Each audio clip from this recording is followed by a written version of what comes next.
Okay, so I am going to do Skull of a Skeleton with Burning Cigarette first. This painting is by Van Gogh.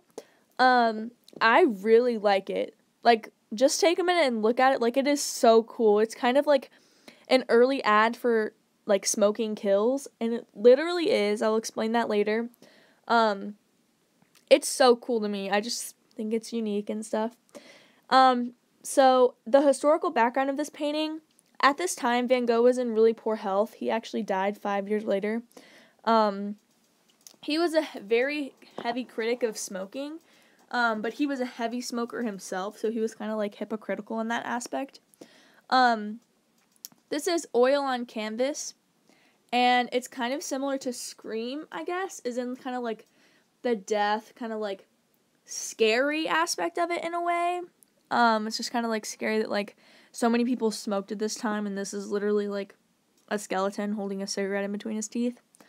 And Goya, because of the darkness and like creepy also. It is honestly different from any other painting. Like, I cannot think of a single painting in the 250 that is even remotely similar to this, except for the other ones. I think it should be in the 250 because it's very unique, and it reflects like a self-portrait of Van Gogh at the time. Like, he's sick and he knows he's dying. And at this time, Freud ideas were also really popular in like the unconscious mind. So I think this really reflects like he knew he was in poor health. He knew that it was because of cigarettes, and he criticized them, but he continued to smoke anyways. When I was researching this, it said that he painted like a memento mori, which a memento mori is literally translate to remember that you have to die, and it's a practice of reflection on morality, and it's to consider the vanity of earthly life. So like, it's just kind of like the art of dying, which is literally what this is, and I think that that's really like beautiful in a way, but also like horrible. This was created in Belgium in 1886, and the materials again are oil on canvas, early Impressionism style. You can also see kind of like tenebrism in the background, but again, like the really thick impasto, the heavy impasto, and like the brush strokes for Impressionism. I just think this painting is really cool and definitely should be a part of our 250. So.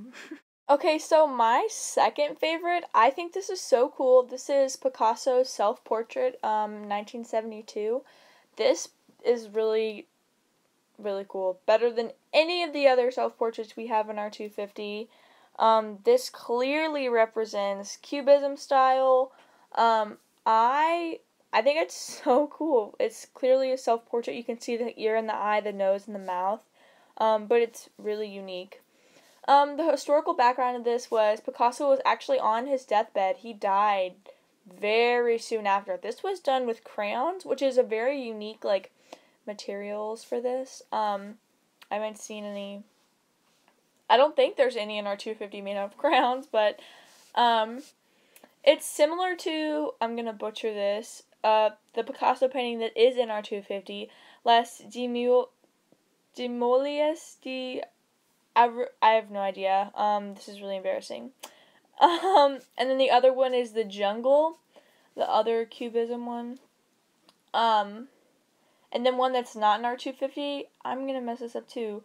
Les Demosiles is also by Picasso.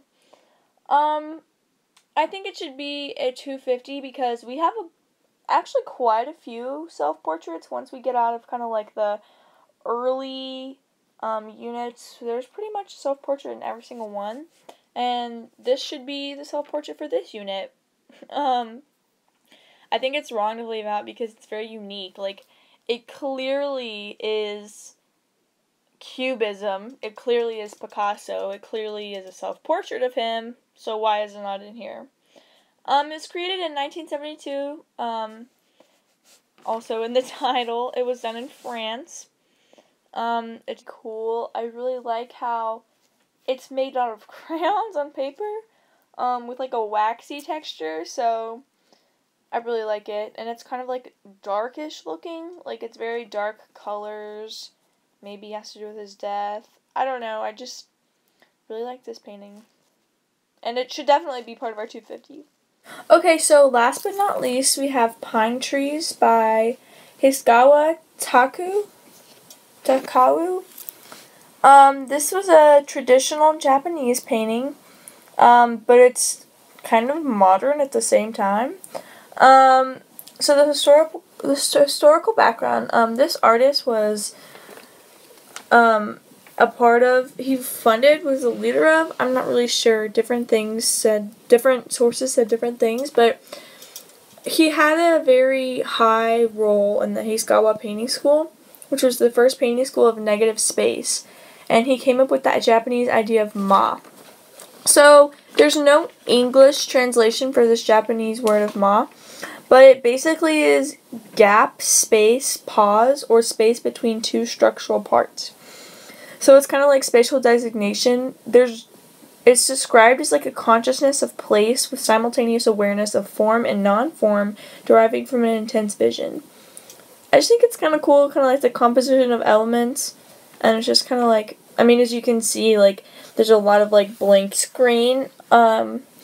Actually, this piece was done on screen with splashed ink. It was similar to Travelers Among Mountains and Streams out of our 250 as far as like the kind of like naturist depictions. But it's really, really, really similar and more obvious one would be Summer Trees. It should be part of the 250 because it's like traditional. There's also that thing like the rebirth of the forest, which this is very like foresty, obviously. It is wrong to leave it out because it encompasses like these ideals of the time, like Confucian and Buddhist beliefs to be one with nature, and it's again like that modern and traditional aspect at the same time.